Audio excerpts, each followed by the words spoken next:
Hey guys, Kerri here. Today's tutorial is on downward facing dog. So this yoga posture is in almost every single yoga class, so we better know how to do it. So what we're gonna do is we're gonna start out in a plank pose, all right?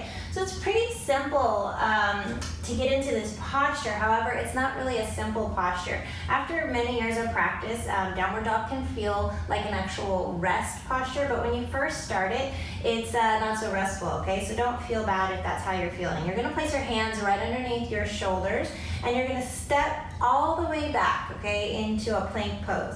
From here, with the shoulders right over those wrists, we're just gonna lift the tailbone up into the sky. Now, this is where a lot of people start to feel the stretch in the back of the legs, and then they start to really round the back, or they do all kinds of weird things with their body. So I want you to really push the ground away, bend the knees, and sink the heart forward towards those knees so that the back is straight.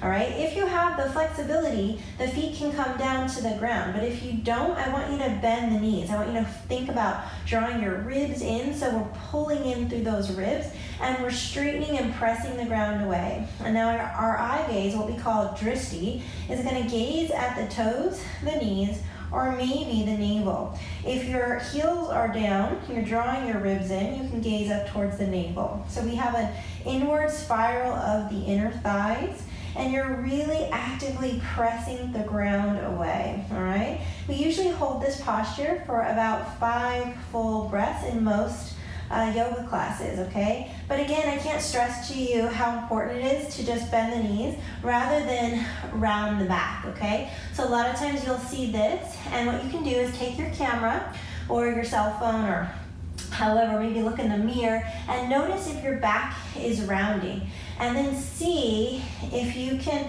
straighten out your back. Now, we don't want to go into hyperextension, okay? We want to really stay active in those shoulders, but draw the ribs in, and most of us are going to need to bend the knees in order to do so. Now, you'll notice after a while, it's an inversion. So you're upside down, the blood is flowing to your head. It's a lot on the wrist. You can take a few moments to just shake out the wrist and then practice that again, okay? So typically what we do is we transition from an upward facing dog to a downward facing dog. And what I see a lot of people do is they'll flip their feet and then they'll walk in and they'll shorten their downward dog. So a good way to kind of figure out if that's what you're doing is to try to glide forward into plank. And if you can't glide forward into plank with your hands directly underneath your shoulders, then that means that you are shortening your downward dog. So check it out, go from downward dog to plank, and see if you can do that without moving your hands and your feet.